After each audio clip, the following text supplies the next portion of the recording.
And now what I really wanted to get through in this module is who you're going to be targeting as your target audience, why you should consider targeting them, and basically my top recommendations for who you should be targeting. Make sure you guys are taking notes. So at the top of the list, we got real estate investors. After that, we have contractors and construction companies, real estate agents, real estate media companies, commercial real estate brokers, homeowners that are selling without real estate agents, architects and designers, property management companies, and Airbnbs is kind of just in the air. I basically ordered this list from my top recommended to my least recommended. Let's start with the most obvious one, third one from the top, real estate agents. Real estate agents will be the easiest ones for you to connect with. They're the most personable. They're the easiest ones to talk to because they have to be in their industry and because of what they do. There's a very big volume of real estate agents, so you can open up a bunch of conversations. My goal when targeting real estate agents was basically to end up with the luxury real estate agents. So then I can go ahead and charge them way more, do way less jobs, and get a lot more money for doing less work. And that should be your goal as well. However, one of the big issues with dealing with real estate agents is that a lot of the lower tier real estate agents that just started out in the industry don't have a lot of confidence in themselves. They're just waiting to bank on their commission,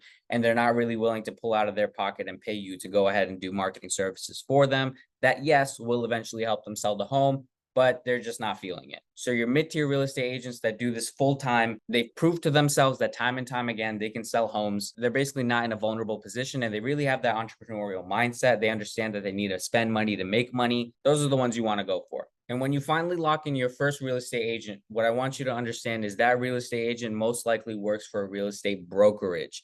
And that means that there's a broker at the top, one person, the company owner. And then there's a bunch of little real estate agents at the bottom. Typically, a firm can hold up to 15 to 20 real estate agents. So what you're going to do is when you land the first one, you're going to offer them a referral program. Whether you do the first job for them for free or not, you're going to offer them a referral program where if they refer you to their other real estate agent buddies, they can get their next real estate shoot on the house. Or you can even incentivize them by saying you're going to help them make reels and TikToks. Maybe they're like, money isn't an issue for me to go ahead and pay you for the drone service.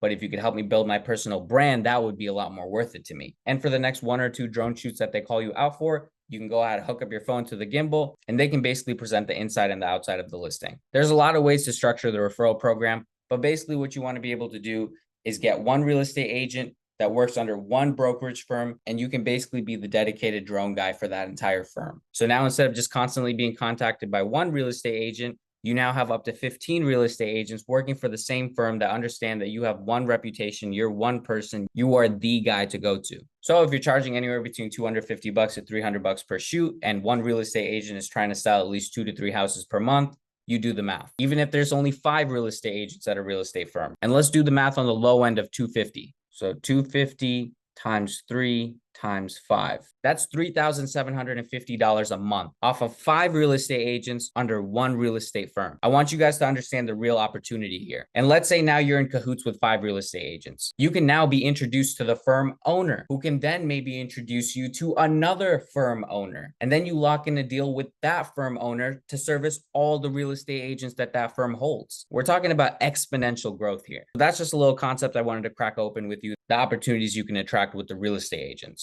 Next above real estate agents was contractors. These guys are really chill and cool to work with. However, it can be a lot more risky when you're actually in the field because you are in an active construction site. So if you can buy a hard hat and keep it in your trunk, I would definitely recommend you only show up to these types of properties wearing boots because things can get pretty messy. But the wonderful thing about working with contractors is that they need to document multiple phases of the entire property build out. And typically for them, that's like 5 to 6 stages of the exterior of the property. So that means you get called onto the same exact property multiple times to do the same exact shoot that you already did before. And that means reoccurring revenue, kind of like with the real estate agents, but not really, because this is the same exact location multiple times with the exact same camera movements you were already doing before. So there are almost 0 new equations thrown into the whole factor of what you have to do to service them. A typical build can take anywhere from 6 months to a year. So let's say you lock in a contractor working on a specific property and they say it's going to take about a year. That means with $250 per shoot, you're going to be making $1,500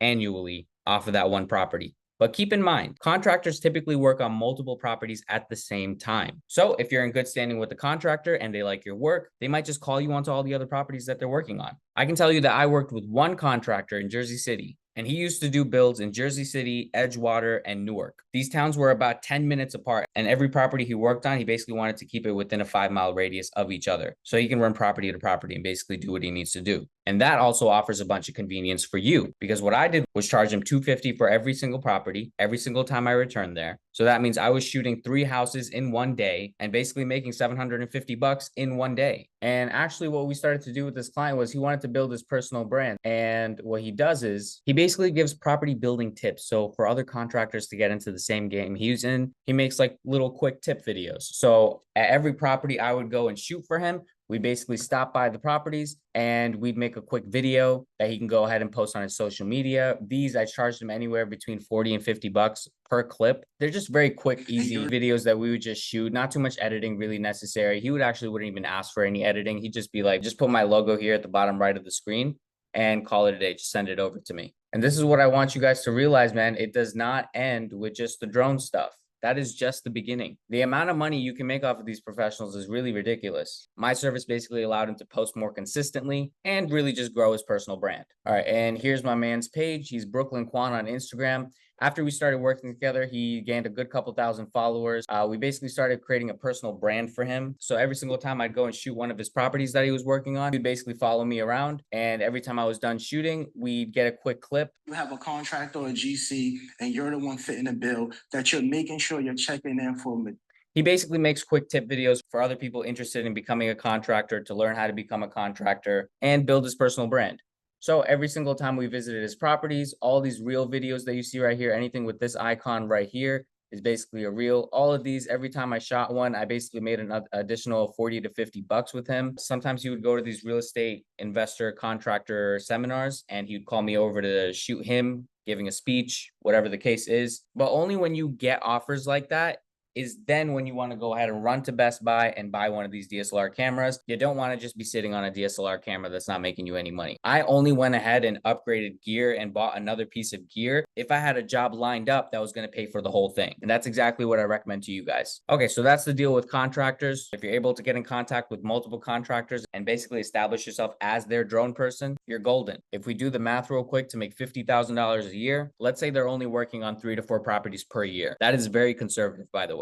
Let's go on the lower end and say 3. So let's do 3 properties per contractor, 4 shoots per property, and then $250 also on the conservative side per shoot. You're at $3,000 per year off of one contractor. And that means to make 50 grand a year, you need anywhere between 16 to 17 contractors. But going back, like I said, that is not including all of these videos that you could potentially be helping contractors make to go ahead and promote their personal brand and their business online for themselves. And all these models that I'm basically breaking down to you are to create reoccurring sales with reoccurring clients, so that you don't need to continuously doing cold outreach, which is exactly what you will be doing in the beginning, but we don't want you doing that forever. Unless if your whole motive is to scale up exponentially and hire videographers, hire video editors, hire virtual assistants to help you out, project manage everything. If that's your goal, then you will be doing hard cold outreach and marketing for quite a while. But at the same time, I'm trying to make it as easy as possible for you to scale up while reducing the amount of headache that you have to go through constantly trying to find new clients, figure them out, figure out how they like to work,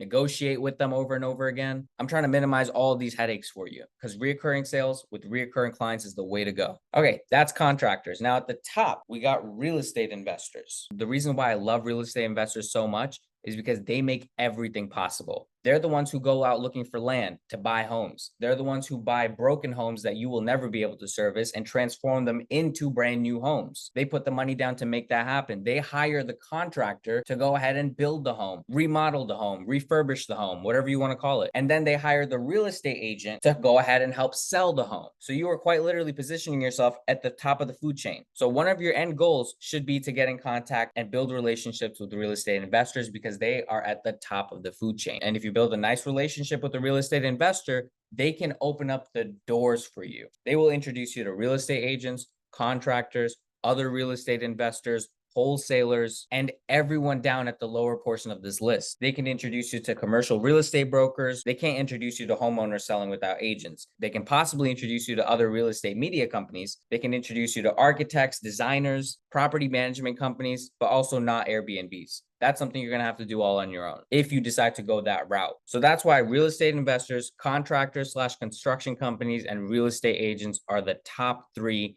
that I recommend you go for. These guys either need property documentation throughout a whole build out phase, or they need content only on the finished product. Either or, they need your services. Now, the one that really stands out to me that I have not been able to capitalize on, nor did I even think about this before, but the whole Airbnb situation. If you guys have seen my content, I have mentioned multiple times before that to go ahead and find clients, you can go ahead and jump on sites like Zillow, Realtor.com, and quite literally look through the listing site and see which ones don't have drone shots that you can contact the agent and you can offer drone shots to them. I think the same exact thing goes for Airbnbs. If you go on the Airbnb website, you're going to see that there are a lot of properties out there that do not have drone shots that could really benefit from drone shots. There are a lot of Airbnb host groups like on Facebook and communities that you can go ahead and dive right into. You can offer bundle packages. So if you get in connection with one host, you can go ahead and shoot all of their properties for like a discounted price. So I think there's some good opportunity out there if you want to go ahead and target Airbnb listings. It's just not something that your competition is going for. And I kind of quickly want to touch on all the other ones that I mentioned at the bottom of the list. Let's start off with architects and designers. These guys are annoying. While your drone shots can be useful to them, they typically want exact measurements. And that means you have to get into 3D property rendering and mapping, which does take some additional and more expensive equipment.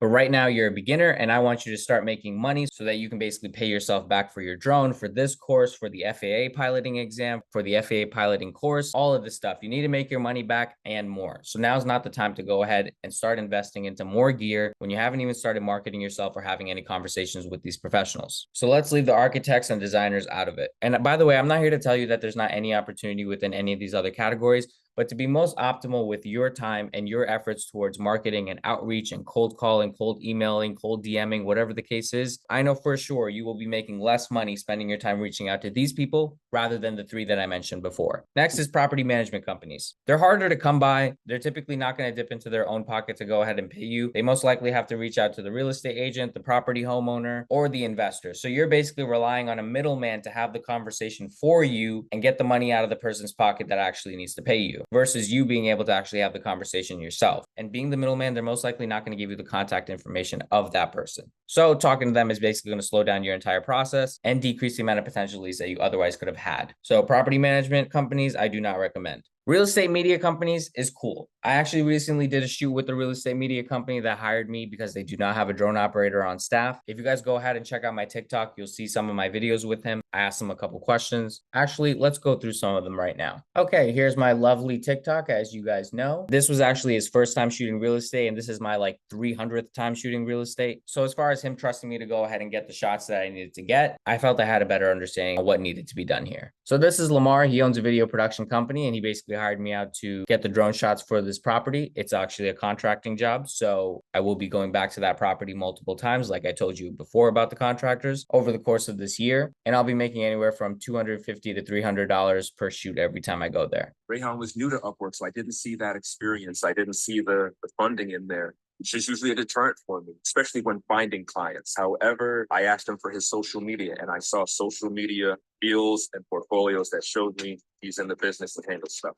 So basically where I found this client was on Upwork. Now, I don't typically recommend you guys go ahead and try banking on getting jobs off of Upwork. It's more of like a freelancer site for video editors and graphic designers and whatnot. There are some videography shoots that are being posted there, and I feel like that rate is going to be increasing by a lot in the coming years.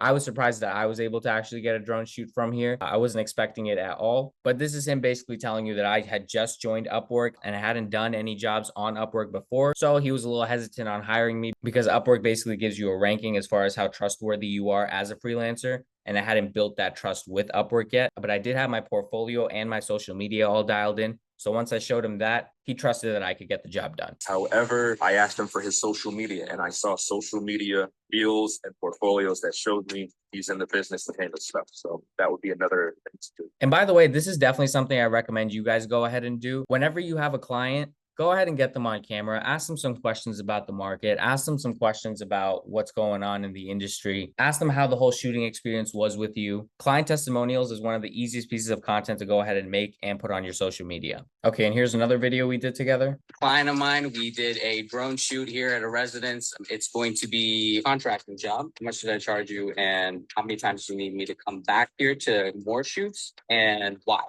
Okay, so I'm an independent video producer, and essentially the client has this kind of up in the air. It might be a series of shoots. It may become a one-off. Clients change their minds all the time. In the typical corporate world of video production, which is what he specializes in, clients cancel all the time, they reschedule, they change their mind, but that is very rare with contractors. Contractors need it for their own social media, for their own future shoots. They want to be able to show the before and after and different phases of the build out so that they can use to show future investors that they can get a job done right. They also have to take the media that you gather of different phases of the property and send it to the investor of that exact property, because that investor is most likely living in a completely different state or even in a completely different country, and they want to be able to monitor that progress remotely. Also, on top of that, if a real estate investor is requesting that the contractor go ahead and hire a video production company or a drone operator to collect that type of media, they literally lose out on the entire point of actually doing it if they go ahead and hire you for the beginning stages of the property and they don't hire you for the ending stages of the property. And that property that we shot was a $3.5 million listing.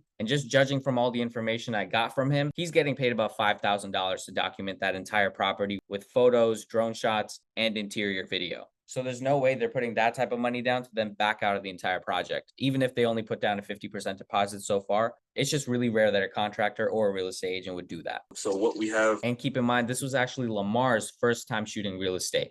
So this is just information I would know that he otherwise wouldn't know. we have Rayon doing for us is a range of anywhere from 200 to 300 for a drone shoot for 2 hours. I think that is a pretty common rate for hiring drone operators. It's not necessarily something that you have to have as a production company, that you have to have an in-house drone operator. It's not necessarily something that is a part of shooting every job, but it is a need for certain industries or types of shooting like real estate, which I don't do a ton of. I do a lot of different internal corporate, some to TV, but essentially I don't have a need for a drone on every shoot. So it's a great thing to have a line item of less than half of the day that someone can come and just handle what they need to do. And then I can move on to shooting the rest, directing everything else I need to do. And as I said, So I want to make a point real quick here. Even if you feel like, oh, there are a lot of other video production companies in the area that took a bunch of the clients that I wanted, there's still a huge chance that you can partner with those video production companies and offer your services to them. This is exactly why I say